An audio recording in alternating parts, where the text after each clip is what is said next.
Obrigada, muito obrigada, senhor presidente. Cumprimento Vossa Excelência, todos os colegas que participam desta sessão. Reitero aqui o meu pesar pelo falecimento do Major Olímpio e na memória dele e na solidariedade prestada aos familiares dele. Também me solidarizo com todas as famílias paulistas e brasileiras que, infelizmente, precisam enterrar seus mortos sem sequer poder velá-los. Então, fica aqui a minha solidariedade. Também quero agradecer a confiança da bancada ao me alçar à condição de líder e dizer que vou seguir trabalhando com independência, sempre buscando o melhor para a população. Com relação à temática posta, Excelência, eu até não iria me inscrever, porém senti necessidade de falar para fazer alguns esclarecimentos, sobretudo relativamente à pretensão que não somente eu, mas eu e outros colegas temos de, já nesta oportunidade, autorizar a iniciativa privada a adquirir vacinas, em especial para imunizar os próprios trabalhadores daquelas instituições, daquelas empresas que farão a aquisição. Ontem, no Colégio de Líderes, nós debatemos essa questão, debatemos também a inclusão da autorização para utilizar emergencialmente o soro anti-Covid. Fizemos a nossa reunião antes de ter esse número assustador de 1.021 pessoas falecidas no estado de São Paulo por força da Covid-19. Então, de ontem para hoje, a convicção de que São Paulo precisa usar esse soro, ainda que seja em ambientes hospitalares controlados, ainda que seja em hospitais universitários, para fins de tratamento com acompanhamento, né, dos resultados alcançados, e até para que possamos mandar mais detalhes, né, das reações, dos efeitos para a Anvisa, e que num futuro muito próximo possamos fornecer esse soro para o país inteiro. Eu entendo que nós temos, sim, né, que utilizar esta oportunidade para fazer essa tal autorização. Eu compreendi tecnicamente as ponderações de Vossa Excelência, tanto no Colégio de Líderes como no grupo de líderes, explicando que, para que possamos andar rapidamente, temos que aproveitar os projetos que já passaram pela fase de emendas e, dentre eles, eleger o mais antigo, autorizar a emergência, a urgência desse projeto para fazer as adequações necessárias e, com isso, ainda nesta semana, votar definitivamente a questão. Então, recapitulando, eu não iria falar, mas decidi falar porque ouvi alguns colegas falarem contra a autorização para a iniciativa privada. E eu queria esclarecer que, diferentemente da convicção desses colegas de que autorizar a iniciativa privada seria ir de encontro à filosofia do SUS, a bem da verdade, autorizar a iniciativa privada só prestigia o SUS, só favorece as pessoas mais carentes, e eu quero utilizar esse precioso espaço para explicar por quê. Vejam, Vossas Excelências, nós estamos acompanhando pela imprensa, por exemplo, ex-presidentes, ex-presidente Dilma, ex-presidente Temer, ex-presidente Fernando Henrique Cardoso, se eu não me engano, ex-presidente Lula, recebendo a vacina, como todas as outras pessoas na mesma faixa etária. Eu pergunto, alguém tem dúvidas de que estas pessoas, né, teriam condições de pagar pelas suas próprias vacinas? Eu não tenho dúvida nenhuma. Como todos nós aqui, quando chegarmos no momento, né, em termos de prioridade, de faixa etária, de sermos vacinados, teríamos condições de pagar a nossa própria vacina. Por que impedir a iniciativa privada de adquirir as vacinas e de fornecer essas vacinas para quem tem condições de pagar, sendo que isso em nenhuma medida prejudicaria as compras feitas pelo Ministério da Saúde, que por enquanto fechou com 4 imunizantes, e há no mercado outros tantos? Então, essa é a primeira pergunta. Se nós possibilitarmos que as pessoas que podem pagar adquiram a sua vacina, estaremos acelerando o processo de imunidade de rebanho e estaremos deixando os recursos públicos para serem utilizados em benefício das pessoas que não têm condições de pagar. Mas vou além. Muitas empresas privadas que não atuam na área da saúde, ou seja, empresas de porte médio ou de porte grande, querem adquirir as vacinas para imunizar os seus empregados, os seus funcionários, os seus colaboradores e muitas vezes até os familiares desses funcionários. Muitos funcionários que, apesar de serem vulneráveis sob o ponto de vista econômico, não entram naquelas categorias prioritárias, porque o Brasil preferiu trabalhar com algumas poucas categorias e com o critério da faixa etária. Né? Concordando ou não, foram esses os critérios escolhidos. Então, aquelas pessoas, por exemplo, de 40 anos, né, que não são da área da saúde, mas que pegam transporte público todo dia, que estão trabalhando, por exemplo, em supermercados, né, que estão funcionando, essas pessoas, né, vão ter que ficar no final da fila de imunização pelo Ministério da Saúde. E são essas pessoas as mais expostas. Se nós permitirmos e até incentivarmos que os empregadores, grandes supermercados, grandes empresas, né, nacionais ou multinacionais, médias empresas que queiram fazer esse investimento em seus funcionários, adquiram as vacinas, imunizem os seus colaboradores, obviamente, gratuitamente, os familiares dos seus colaboradores, estaremos desonerando o SUS, estaremos favorecendo pessoas vulneráveis que estão no final da fila, né?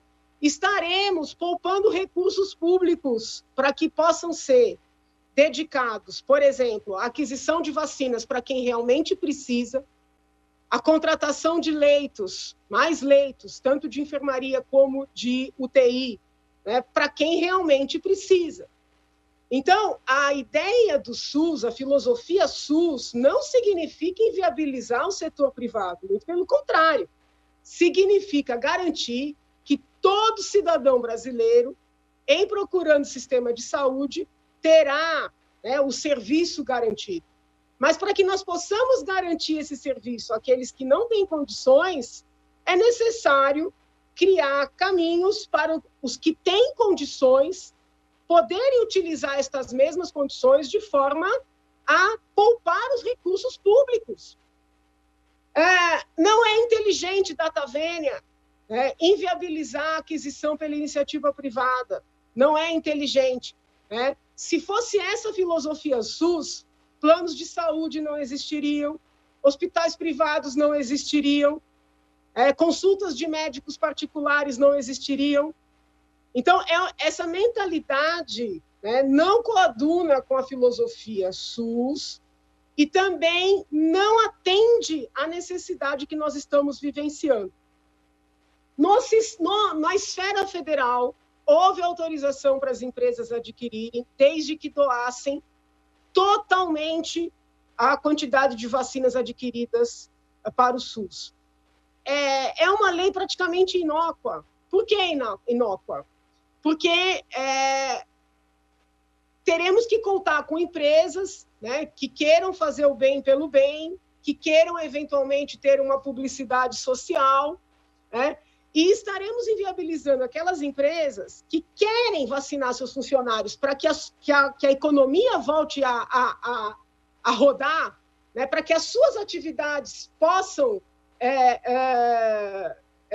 voltar, né, ou pelo menos serem aquecidas. Nós estamos inviabilizando que esses agentes privados façam um bem para os seus funcionários, ainda que seja um bem, vamos dizer assim, interessado no próprio funcionamento.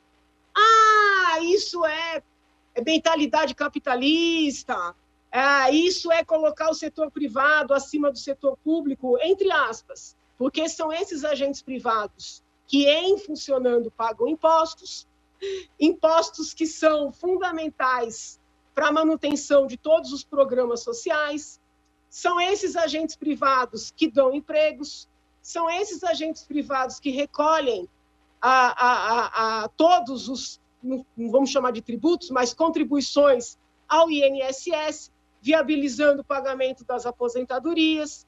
Então, nós não podemos, né, ficar com uma mentalidade atrasada, uma falsa defesa do social, inviabilizando que aqueles que têm dinheiro, sim, que têm condições, sim, façam a sua parte para imunizar, né, aquela parte da população que podem imunizar, para que nós alcancemos a imunidade de rebanho mais rapidamente.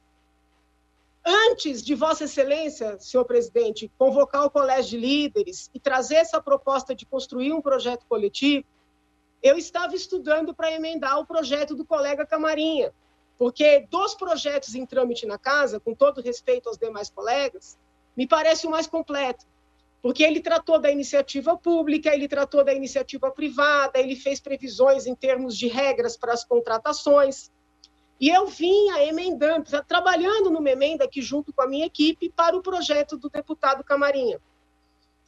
Então, vou protocolizar hoje, se Deus quiser, essa emenda, né, vou apresentar um substitutivo, já consultei o colega, claro que não é necessário consultar, mas é de bom tom, de bom alvitre, que nós consultemos os colegas, consultei o colega, ele compreendeu as minhas objeções ao texto original, e eu vou ofertar ao Colégio de Líderes as sugestões que farei ao projeto do deputado Camarinha, porque, de certa forma, o substitutivo já poderia ajudar na construção desse projeto coletivo.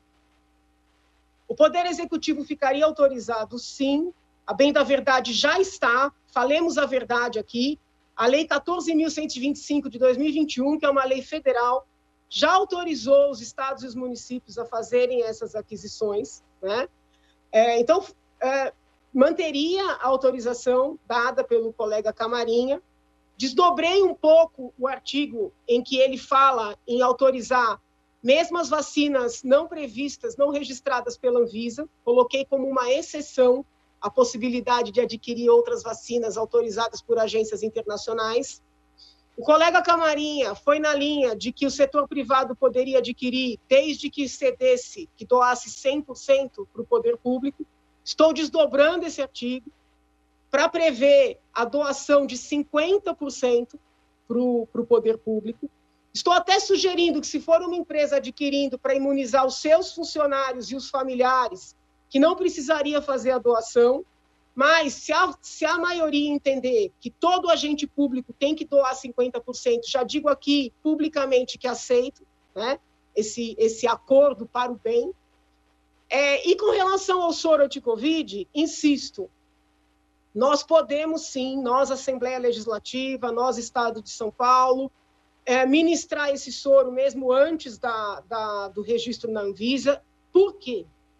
Porque a Anvisa está exigindo os trâmites cabíveis para, por exemplo, aprovar um novo fármaco quando um laboratório solicita. Tá? Então, um laboratório nacional ou estrangeiro pode chegar na Anvisa e dizer, olha, estou querendo fazer pesquisas para desenvolver um remédio, um novo remédio contra o câncer. Tem todo um protocolo, né? Mas, a bem da verdade, muitas pessoas têm câncer, muitas pessoas se recuperam, muitas pessoas, infelizmente, padecem, mas existem outros tantos medicamentos que enfrentam o câncer. Nós estamos falando de uma doença ainda nova, de uma doença traiçoeira, de uma doença que muda, né? Incrivelmente muda, sejam as cepas, sejam as ondas, ela muda. Nós não temos um medicamento que cabalmente possa ser utilizado no enfrentamento da Covid.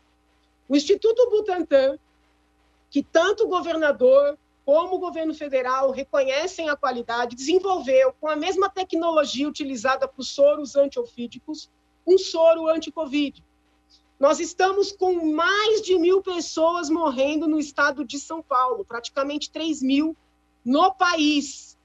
Havendo um soro, não é legítimo, não é sequer lícito exigir todos os passinhos para a aprovação de um medicamento, como se nós não estivéssemos vivendo uma situação emergencial. Os princípios da bioética nos permitem utilizar esse soro como uma tentativa de salvar vidas. Eu não tenho a menor dúvida disso, né? Entendo que essa casa vai dar um passo de vanguarda, autorizando o Estado de São Paulo. Veja, não é que o Butantan vai vender soro, fique claro, tá? Nós vamos autorizar que o Instituto entregue as ampolas prontas. Por exemplo, imagino que agora tem 3.000. Quando eu visitei, havia... Para encerrar, deputada Janaína, por favor.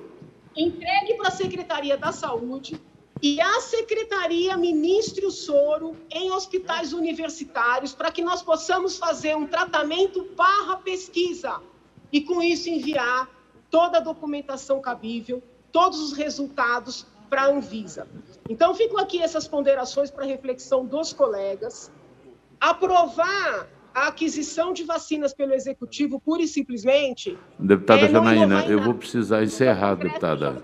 O seu tempo já encerrou. Sim, eu peço apoio para que a gente faça algo efetivamente de vanguarda. Muito obrigada, senhor presidente, cumprimento Vossa Excelência e os demais colegas.